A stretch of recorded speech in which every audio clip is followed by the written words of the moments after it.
Bismillahirrahmanirrahim. Assalamu alaikum and welcome back to my channel Brain Train Taaleem. We are doing English grammar and the topic is the 4 types of sentence structure. 3 videos हम पहले कर चुके हैं और आज 4th type of sentence structure है, that is compound complex sentence structure. If you see the name, just look at that कि compound and complex. So इससे आप अंदाज़ा लगा सकते हैं कि दोनों मिक्स हैं इस काइंड ऑफ स्ट्रक्चर. इसका आप देखना है हमने, इसमें कंपाउंड सेंटेंस भी है और कॉम्प्लेक्स सेंटेंस भी है. So a compound complex sentence consists of at least 2 independent clauses. 2 independent clauses किसमें थी? कंपाउंड में, राइट? और एंड 1 और मोर डिपेंडेंट क्लॉजेस. तो डिपेंडेंट क्लॉजेस जो थी वो उसमें कॉम्प्लेक्स वाले में थी. तो अब ये दोनों हैं, इसमें इंडिपेंडेंट भी होंगी और डिपेंडेंट भी होंगी. So one of which is joined with coordinating conjunction. उनमें से एक जो है कोऑर्डिनेटिंग कंजंक्शन से जो है वो ज्वाइन होती है and one with a subordinating conjunction, और दूसरी सबऑर्डिनेटिंग कंजंक्शन से जो है उसको ज्वाइन किया जाता है. और अगर आप देखेंगे यहाँ पे सेंटेंस को मैंने इसी तरह से ये थोड़ा सा अरेंज किया हुआ है. इंडिपेंडेंट क्लॉज पहले होती है, इन डिफरेंट सिचुएशंस हो सकती हैं लेकिन एक यहाँ पे एक्सप्लेन किया है. Independent clause, then subordinating conjunction, फिर उसके बाद डिपेंडेंट क्लॉज, फिर कोऑर्डिनेटिंग कंजंक्शन. ये सबऑर्डिनेटिंग कंजंक्शन था, यहाँ पे कोऑर्डिनेटिंग कंजंक्शन, और फिर इसके बाद इंडिपेंडेंट क्लॉज होगी. तो इस तरह से सेंटेंस जो है इसकी फॉर्मेशन हो रही है. So now you can see some sentences. John didn't come because he was ill. याद है कुछ?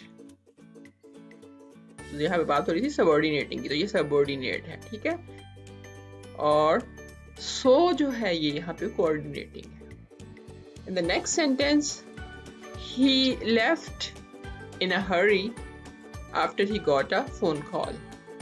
After जो है ये यहाँ पे subordinating conjunction है और ये dependent clause है. फिर उसके बाद जो blue में मैंने शो की हैं ये dependent clauses हैं और जो red में हैं ये independent clauses हैं. But is coordinating conjunction here. He came back 5 minutes later. Now next, as the name suggests, थोड़ा सा इसको और मजीद वाज़ेह कर दें. वैसे तो पिछले में मैंने बताया अभी, लेकिन मजीद दूसरे लफ्ज़ों में हम कह सकते हैं a compound complex sentence brings both of these sentence forms together. That is, it contains at least 2 independent clauses. 2 independent clauses जैसे मैंने पहले बताया, like a compound sentence. Compound sentence में 2 independent clauses होती हैं, तो इसमें भी 2 independent clauses होती हैं. And at least 1 dependent clause. और at least यानी ज़्यादा हो सकती हैं एक से, लेकिन at least कम से कम जो है वो एक होती है, like a complex sentence. अब examples यहाँ पे देखिए थोड़ी सी. Erin loves her brother and he loves her too because she pays his bills. Right? तो reason ये because she pays his bills, that's the dependent, not complex but dependent है, इसकी वजह से ये complex sentence बन जाता है. Next is the dog ran off when I chased him but I didn't care. तो यहाँ पे the dog ran off, ये मतलब फिर से बता रही हूँ, रेड जो है आपको नजर आ रहा है ये कंपाउंड है और ये इंडिपेंडेंट है और ब्लू वाले डिपेंडेंट सेंटेंसेस हैं. सो यहाँ पे आप पहचान कर सकते हैं. फिर है दो my mother says it doesn't matter, I am tall and she is short. यहाँ पे अब ये देख सकते हैं. अच्छा, यहाँ पे मजीद एक और बात जो है वो बताना चाहूँगी मैं. यहीं पे आप देख सकते हैं कि यहाँ पे जो है ये लास्ट वाले सेंटेंस में यूज हुआ है, ठीक है, जो डिपेंडेंट क्लॉज है एंड में यूज हुई है, लेकिन यहाँ पे मिडिल में यूज हुई है and here you can C in the beginning. जब बिगिनिंग में यूज करते हैं तो आप कॉमा भी इसके बाद इस्तेमाल करते हैं, तो ये Now here I'm explaining again that note the dependent clause can be at the beginning, middle or end of a compound complex sentence. तो compound complex sentence के ये beginning में, शुरू में भी हो सकती है, middle में भी और end पे भी आ सकती है. No matter where it is placed, यानी इससे कोई फर्क नहीं पड़ता कि इसको कहाँ पे रखा जाता है. The punctuation follows the rules. Punctuation जो है उसके वही रूल्स फॉलो होंगे. क्या? For both compound sentences and complex sentence. जो रूल्स कॉम्प्लेक्स सेंटेंसेस के थे और कंपाउंड सेंटेंसेस के थे, सेम यहाँ पे भी वो फॉलो होंगे. अगर आप वो दोनों याद कर लेंगे तो समझ लें कंपाउंड कॉम्प्लेक्स सेंटेंस भी आपको इसका स्ट्रक्चर भी याद हो गया. So what's that mean? That means that you need to put a comma before the coordinating conjunction and, if applicable, another comma after the dependent clause when it occurs at the beginning of the sentence. तो ये चीज़ें जो है याद रखनी है.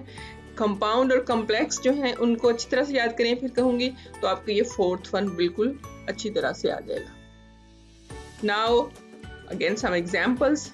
When Sam reads novels, Saf reads comics, but Sarah reads only magazines. Next, Sam reads novels, but Saf reads comics because books are so difficult. तो अब यहाँ पे end पे use हुआ है ये dependent sentence, dependent clause, और यहाँ पे first में use हो गई. Next sentence is Saf, who reads comics, rarely reads novels. However, Sam enjoys novels. So again, it's here in the beginning. Then we go through the next. People who read comics rarely reads novels. They often भी हम इसको कहते हैं, often भी find books difficult. तो यहाँ पे दरअसल जो है ये दोनों सेमीकोलन के साथ दिखाए गए, क्योंकि सेमीकोलन भी यूज करते हैं हम. Stay tuned for the next video.